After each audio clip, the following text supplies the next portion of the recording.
mort de 157 passagers et membres d'équipage qui étaient à bord.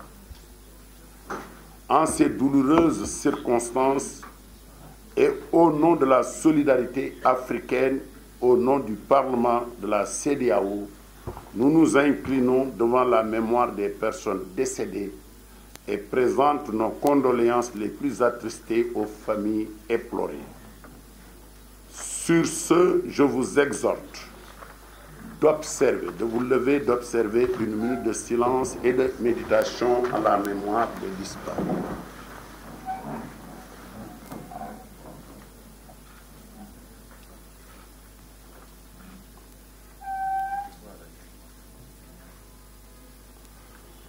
Amen, vous restez debout pour une minute de prière aussi consacrée chaque fois à l'ouverture de nos travaux et à la clôture de nos travaux, chacun selon ses croyances.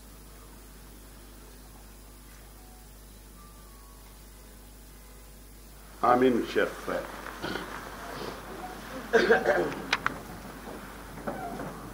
Monsieur le Président de l'Assemblée, chers invités, nous venons aujourd'hui d'épuiser l'ordre du jour de notre présente session extraordinaire. Il me plaît de dresser avec vous le bilan des 7 jours de travaux intenses menés par les parlementaires de la CEDEAO.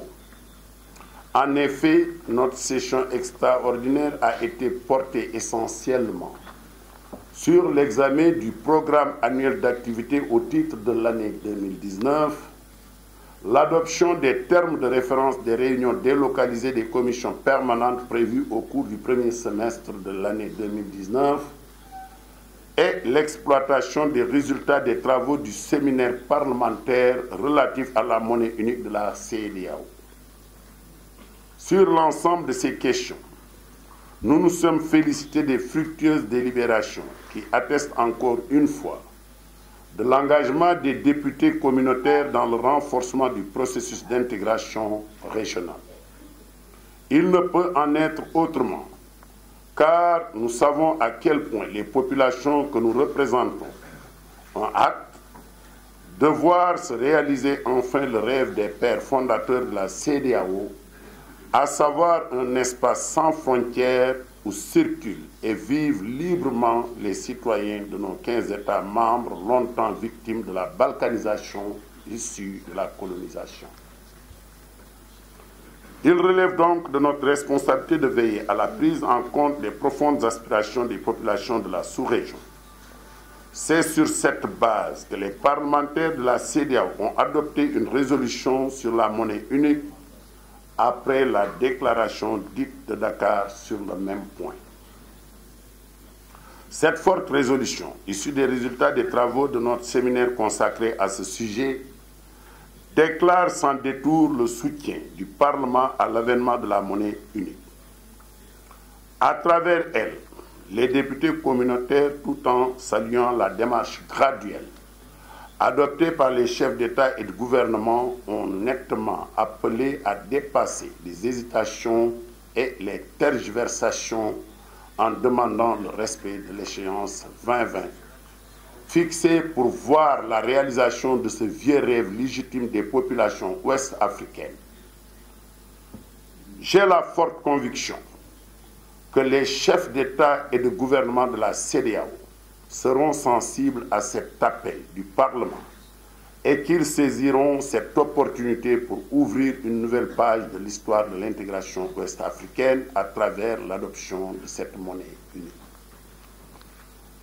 Monsieur le Président, Messieurs les ministres, distingués invités, concernant les prochaines réunions délocalisées du Parlement, nous nous réjouissons de pouvoir nous rendre bientôt à Conakry, la seule capitale qui reste jusque-là en marge d'une visite du Parlement.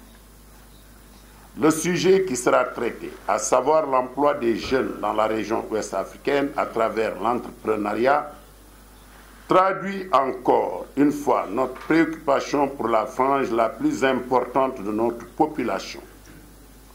En effet, non seulement les jeunes représentent la majorité de la population ouest-africaine, mais aussi il reste une couche fragile.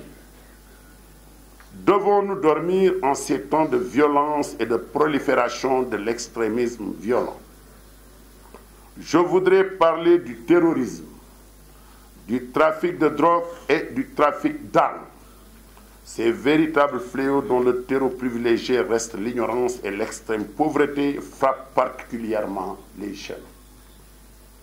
Monsieur le Président, chers invités, toujours dans le cadre des réunions délocalisées, nous serons également à Accra, au Ghana, une haute terre symbolique de la dignité africaine et de la démocratie.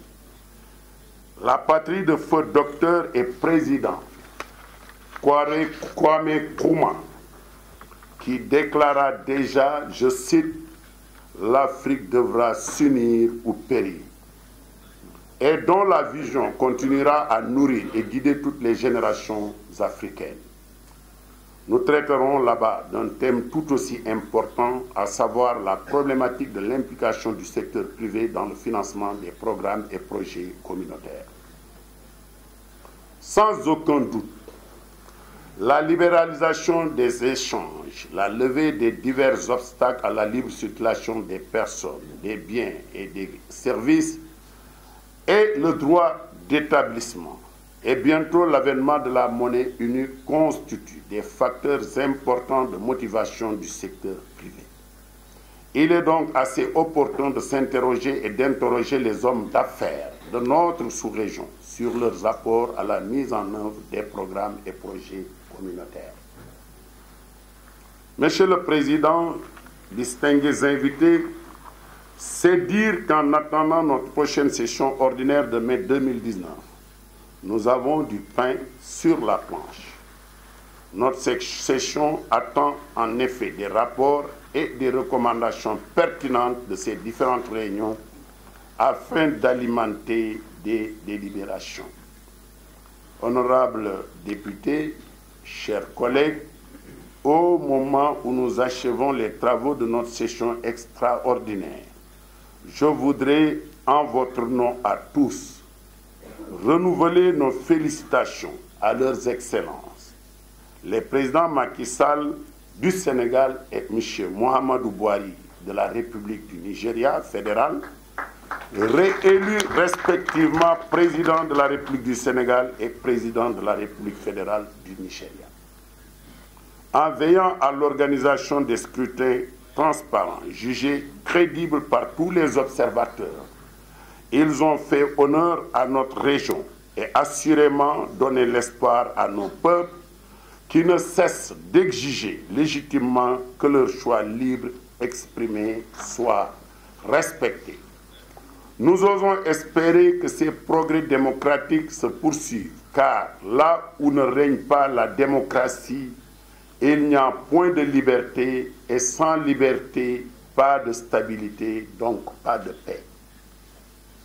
Monsieur le Président, chers invités, ces progrès démocratiques, source de fierté légitime, ne doivent cependant pas occulter les énormes défis qui restent encore à relever. Parmi eux figure en particulier la bonne gouvernance qui implique d'agir conformément aux aspirations des populations, dont celle de la jeunesse qui réclame partout de l'emploi et le bien-être afin de cesser les périlleuses aventures de la migration clandestine. Notre Parlement envisage de tenir un forum sur ce sujet au cours du deuxième semestre afin de cerner ses contours et recommander des voies à suivre pour mettre fin à cette hémorragie. D'ores et déjà, il est évident pour tous que relever le défi de la création d'emplois pour les jeunes exige la mobilisation de ressources financières. À cet effet, il est nécessaire de promouvoir la bonne gouvernance économique, une gestion plus saine des ressources publiques et donc une lutte farouche contre la corruption. Ce thème sera aussi abordé en fin d'année au cours de notre séminaire prévu au Libéria sur la lutte contre la corruption.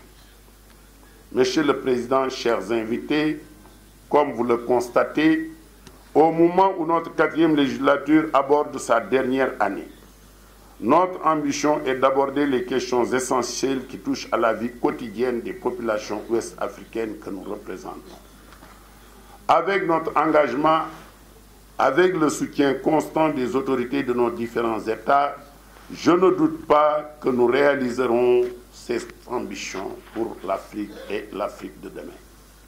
Je vous appelle donc à la mobilisation et renouvelle mon engagement personnel et celui du bureau à œuvrer sans cesse afin que ce mandat s'achève sur des acquis irréversibles en matière de contribution du Parlement communautaire au processus d'intégration africaine. Monsieur le Président, chers invités, avant de terminer mon propos, j'aimerais une fois de plus adresser mes remerciements les plus sincères aux plus hautes autorités de la République du Sénégal pour avoir accepté d'abriter encore une fois les activités de notre institution. Mes remerciements s'adressent également au peuple sénégalais qui a pu nous réserver un accueil très chaleureux et un soutien indéfectible pour rendre notre séjour très agréable à Dakar. Ce geste de solidarité que nous interprétons non seulement comme la marque d'estime, de sympathie et de fraternité, mais aussi un appel sans faille pour la cohésion et le développement de notre sous-région. Sur cette note, je déclare close la session extraordinaire de l'année 2019 du Parlement de la CEDEAO. Je vous souhaite un bon retour dans vos familles respectives et vous remercie de votre aimable attention.